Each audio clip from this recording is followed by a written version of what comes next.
Hi everybody, welcome back to TechTube. I hope you all are doing great. So in today's episode, I'm gonna guide you through the tutorial video of how to make your own CapCut template.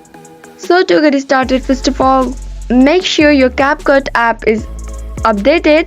Once it's done, open your CapCut app, sure that you are logged into CapCut or you have signed up in CapCut. Now go ahead in the edit section, click on that three lines and go to the template section.